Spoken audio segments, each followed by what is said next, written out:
Good morning and welcome to Trout Tales. Today is the first day of the rest of my life because yesterday I got my last paycheck and I am now officially retired. And so I thought I would use this opportunity to chronicle some of the wonderful things that have happened so far in my life and maybe let y'all see some of the things that are happening in this next chapter of my life. So this is my start of the day. Pretty much every day, down here walking in the hay meadow with the puppy dogs. And I gotta tell you, it's a good life. But let me tell you a little bit about me. And this is gonna be a long story, so we're probably gonna have to put this into a couple of different chapters. Had a bit of a wake-up call. About a year and a half ago, had a little health scare. We're going to talk about that. But before we talk about the health scare, I want to talk about my good buddy Russ. My good buddy Russ said, "Jess, you're like an onion. You got so many layers. You really need to start documenting all of this, all of these stories and all these experiences and all these things that happened to you." And so thanks, Russ, for encouraging me to put some of this down. But anyway, back to the pandemic. Y'all remember the pandemic, don't you? Yeah, that was a tough time. Coming out of the pandemic, not real proud of this. Hadn't been to the doctor, any doctor, in 7 years. And I turned 60. And Mrs. Trout said, "You're going to the doctor." And I said, "Yeah, that's probably a good idea. You set up the appointments and I'll go see the doctors." And so she sent me up for a physical and a visit to the dermatologist and a visit to the dentist and set me up for a colonoscopy and all of the things that I should have been doing all along. Well, I'll save you the long story because, as you're going to find out, I tell long stories. But the long story short is I went to the physical and they did all the blood work and everything. They said, "Well, Mr. Armentrout, you look great. Your cholesterol is a little on the high side, but you need to probably cut back on cheeseburgers and maybe get a little more exercise. And otherwise, you're doing pretty good." And Mrs. Trout said, "How's that possible? He treats himself like crap. He doesn't eat right. He doesn't exercise." And they said, "Well, he's doing fine." And then we went to get a stress test. And they said, "Mr. Armentrout, it's pretty amazing. Your blood pressure is really low and your resting pulse rate's really, really low. You're doing fantastic." And Mrs. Trout said, "How's that possible? He doesn't take care of himself. He doesn't sleep well. He doesn't exercise. He doesn't eat right. Well, he's doing fine." Then we went to the dermatologist, and the dermatologist said, "Well, Mr. Armentrout, you look great. Not a single thing to be worried about." And Mrs. Trout said, "How's that possible? He doesn't wear sunscreen, and he doesn't wear a big floppy hat, and he doesn't wear a long sleeve shirt. He's doing fine." I went to the colonoscopy. And let me tell you what, that's gotten better, but it's still not a lot of fun. Anyway, go to the colonoscopy, come out of the colonoscopy. "Mr. Armentrout, clean as a whistle. Everything looks great. Come back in 10 years. How's that possible?" Mrs. Trout, still not happy with my good health. Anyway, the dentist kind of made me pay the bill for not coming and seeing them for a while. That was a mess. Wound up having 4 wisdom teeth pulled. So there was one area where Mrs. Trout was pretty happy.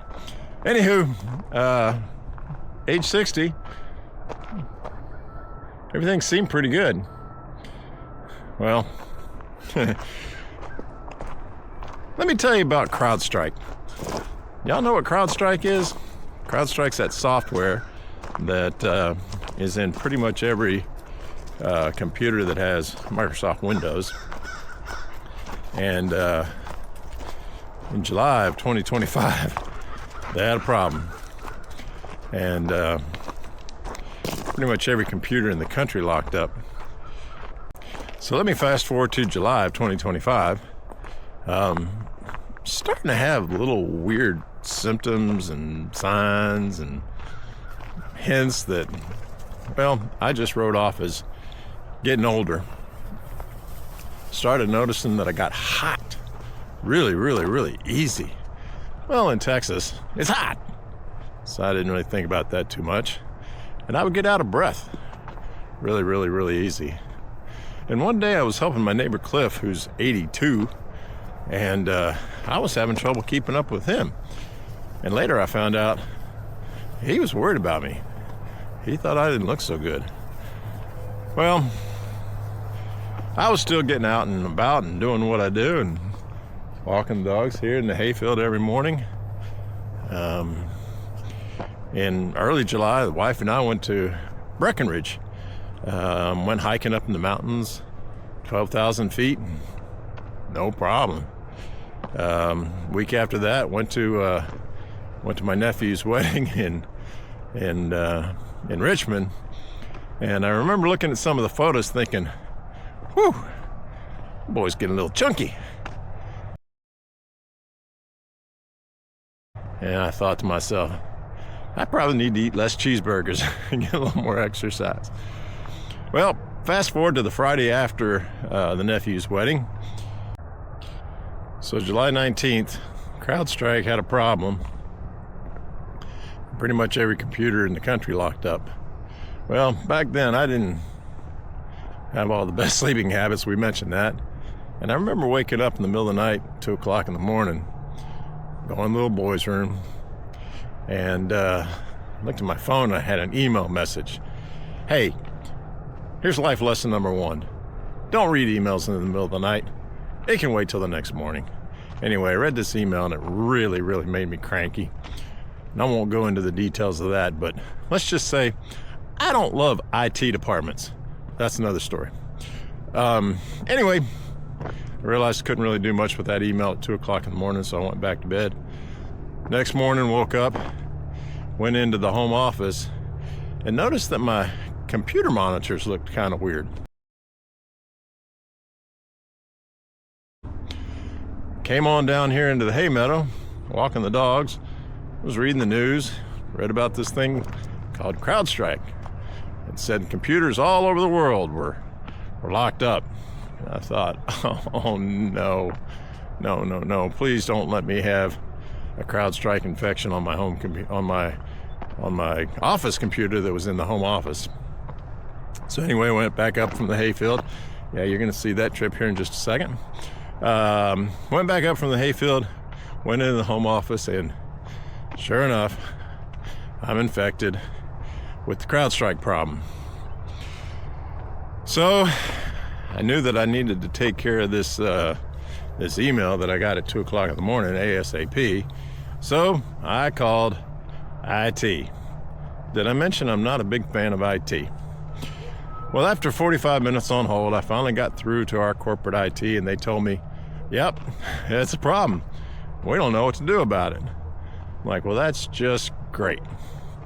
So I hung up the phone, got out my personal laptop, set that up so I could at least send out this email to deal with this problem that came in 2 o'clock in the morning. Well, from there, I tried Googling, trying to find a solution to the CrowdStrike problem. Never really did find a solution to that. About the middle of the day,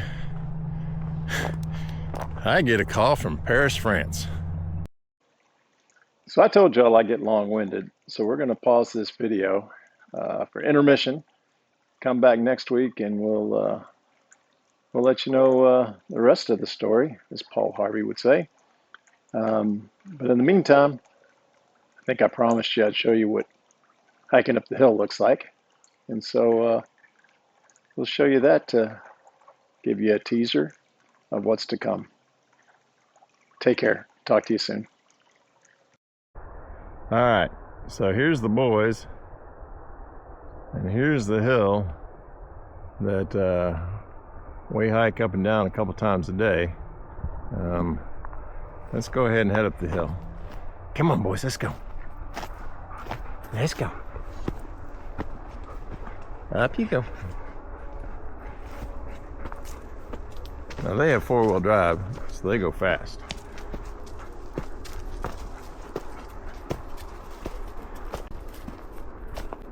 I know on the camera this doesn't look that steep. Let me tell you what, it is.